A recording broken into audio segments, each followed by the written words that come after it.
नमस्कार प्रिय विद्यार्थियों। एक बच्चे ने कुछ प्रश्न भेजे थे जिनका उत्तर पूछा था, तो एक ही विद्यार्थी क्यों, सभी देख लेंगे।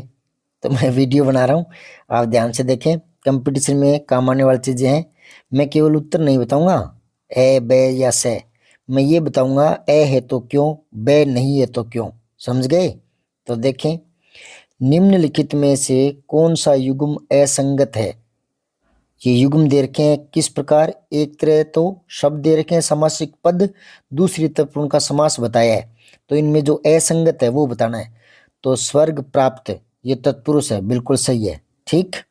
दूसरा है मझधार, यानी मझ में है जो धारा, तो धारा की विशेषता बताई जा रहा है एक तरह से। मझ मतलब बीच में, तो यहाँ कर्मधारय समास है। ठीक है, इसने द्वंद्व बता दिया।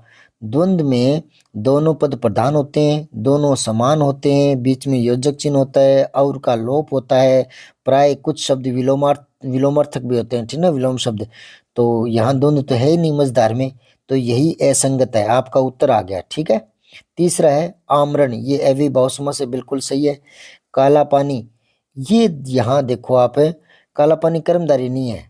भ्रमित न हो आप, ध्यान से सुने।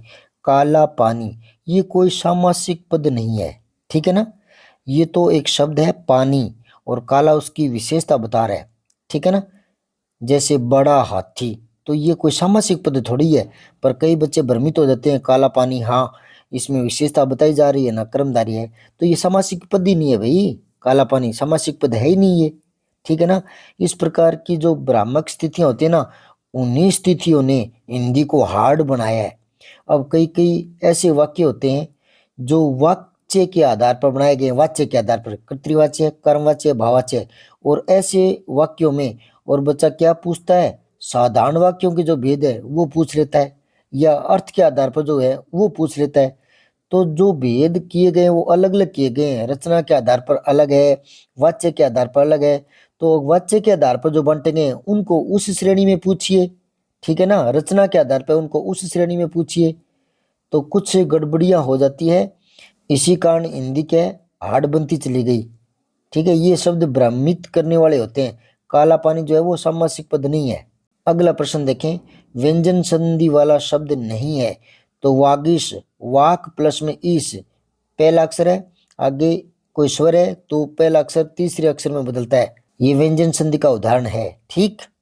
दूसरा है दिग्गज, दिक प्लस में गज, तो क के आगे तीसरा आ रहा है तो क भी तीसरे में बदलेगा, ये भी व्यंजन संधि का उदाहरण है। फिर है अजंत, अच प्लस में अंत, तो च जय में बदलता है, ये भी व्यंजन संधि का है। मनस्ताप नहीं है, मन है प्लस ताप, विसर्ग संधि है इसमें। ठीक। अब अगला प्रश्न देखें, उंगली पर नाचना, सही अर्थ देखना है इस मुहावरे का। तो किसी के संकेत पर नाचना नहीं, ये किसी ने गलत निशान लगाया है, ये सही नहीं है ये।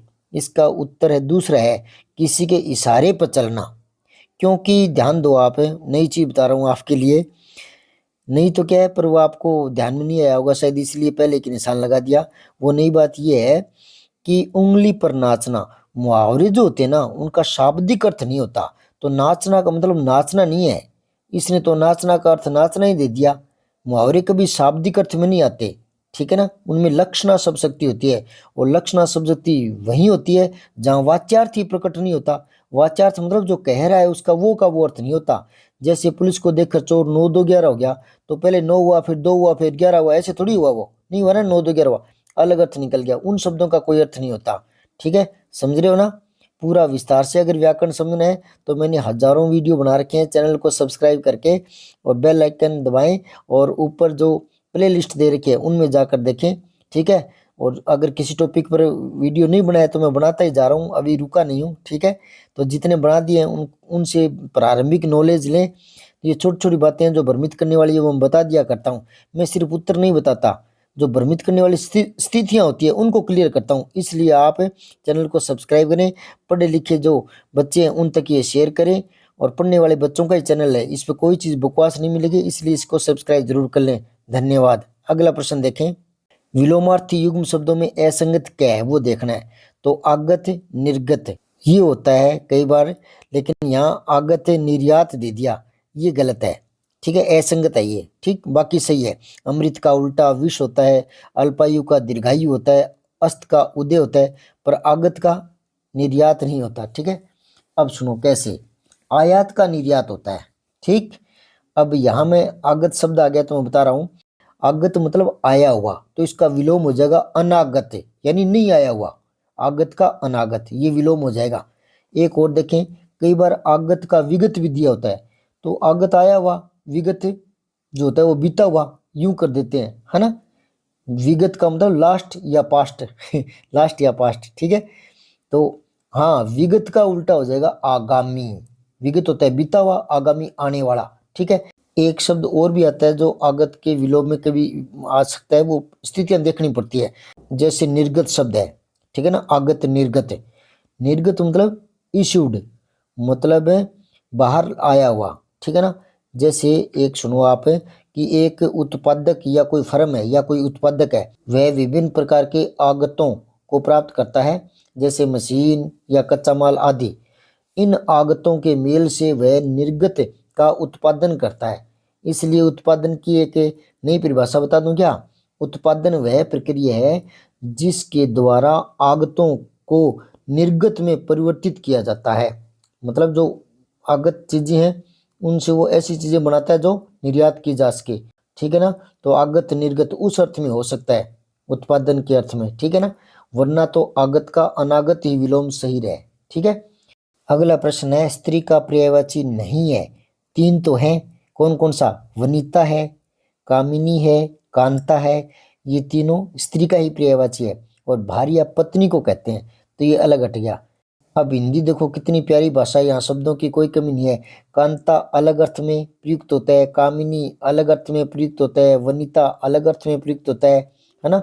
बहुत पर्यायवाची हैं, वो अलग अलग संदर्भों में आते हैं।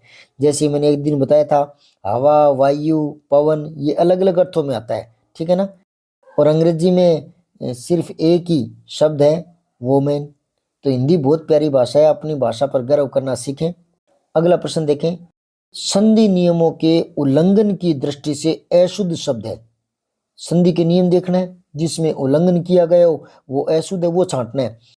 अनाधिकार नहीं है, क्योंकि इसमें अन अधिकार है, तो हलंत वाला अन है इसमें। ठीक है, तो अन अधिकार, अनाधिकार नहीं होता। ठीक है, यहां संधि गलत करके दिखा दी उसने, तो यही चौथा सही होगा। मनस्थिति पता नहीं किसने कर दिया। ठीक है, जिसने भेजा है मेरे पास, मैंने उनका उत्तर बताया है।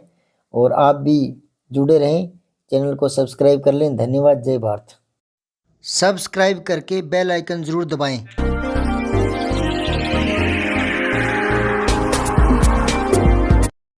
जय हिंद, विजय हिंदी।